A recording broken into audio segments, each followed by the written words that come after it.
இனிமே கண்ணை மூடிட்டு கடலை எண்ணெய் வாங்கலாம். ஏன்னா மந்த்ரா கடலை எண்ணெய் இதயத்தின் தயாரிப்பு.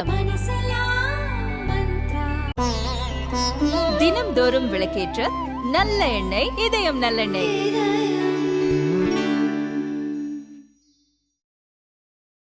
திமுக டாஸ்மாக் நடத்துறாரு, கரெக்டா பதில் சொல்லுங்க தலைவா. நீங்க சொல்லுங்க, கடை வேண்டாம், பட் எதுக்கு நடத்துறான் தலைவா? திமுகவுடைய வட்ட செயலாளருக்கு கமிஷன் கொடுக்க, டாஸ்மாக் பக்கத்தில் இருக்கிற பார்ல இன்னொரு திமுக கார முட்டை கான்ட்ராக்ட் எடுக்கிறக்க, ஜெகத் ரட்சகனுடைய சாராய ஆலையில உற்பத்தி ஆகக்கூடிய சாராயத்தை விற்க, டிஆர் பால் அவருடைய சாராய ஆலையில உற்பத்தி ஆகக்கூடிய சாராயத்தை விற்க, இதுக்கு மட்டும்தாங்க டாஸ்மாக் இருக்கு. ஏழை மக்களுக்காகவோ தமிழக அரசுடைய வருமானத்திற்காகவோ நம்ம கிட்ட டாஸ்மாக் இல்லைங்க. திராவிட முன்னேற்ற கழக ஆட்சியிலே டாஸ்மாக் இருப்பது இவர்கள் சம்பாதிக்கவும் திமுகவுடைய வட்ட செயலாளர் சம்பாதிக்க மட்டும்தான் டாஸ்மாக். அதனால்தான் தமிழகத்துல திமுக கார வந்த பிறகு 31 மாசத்துல நேத்து பாத்தீங்க தர்மபுரியில பாத்தீங்களா, ஒரு விவசாயினுடைய வீட்டுல யாரோ உட்கார்ந்து மது அருந்துறாங்க. அங்க இருக்கக்கூடிய விவசாயி சரவணன் சொல்றாங்க, அண்ணே தோட்டத்துல வந்து மது சாப்பிடக்கூடாது. நேத்து நடந்தது. வெட்டி விவசாயியை தோட்டத்திலே கொண்டிருக்கிறாங்க. எதுக்கு? அவருடைய விவசாய நிலத்திலே மது அருந்தக்கூடாது என்று சொல்வதற்காக.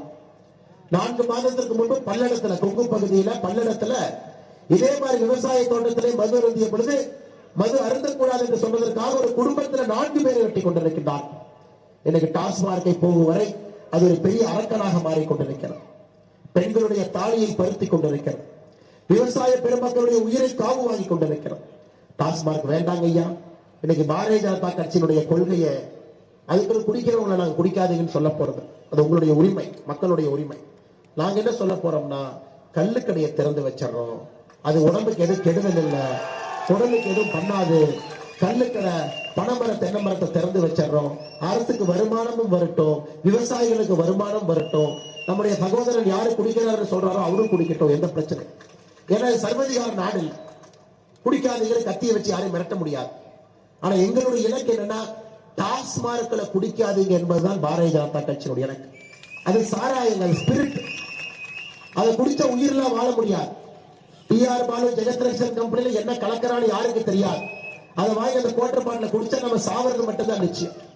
இதுக்கு பாரதிய ஜனதா கட்சி சமீபத்தில் தமிழகத்தினுடைய ஆளுநர்கிட்ட வெள்ளை அறிக்கை கொடுத்தோம். ஐயா, ஆளுநர்கிட்டே போய் சொன்னோம், கள்ளுக்கடையை திறப்போம்.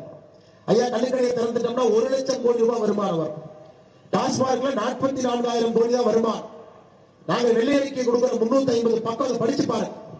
1 லட்சம் கோடி ரூபாய் அரசுக்கு தமிழகத்திலே கள்ளுக்கடைகளை திறந்தால் 1 லட்சம் கோடி ரூபாய் வருமானம் வரும் என்று ஆளுநருக்கு வெள்ளை அறிக்கை கொடுத்தோம். அதை முதலமைச்சர் வாங்கி படிச்சு பார்த்தா போதும். ஆனா முதலமைச்சர் ஏன் கள்ளுக்கடையை திறக்காம இருக்காரு?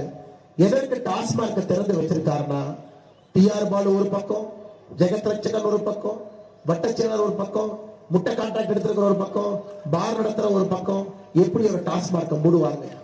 இது எல்லாம் கூட தமிழக அரசு நாம் செய்ய வேண்டும். குடிகார மாநிலமாக, கடங்கார மாநிலமாக பெருமை வாய்ந்த நம்முடைய தமிழ் சகோதர சொந்தத்தை, சகோதரிகள் சொந்தத்தை திராவிட முன்னேற்ற கழகத்தினுடைய ஆட்சியாளர்கள் மாத்திக்கிட்டு இருக்காங்க.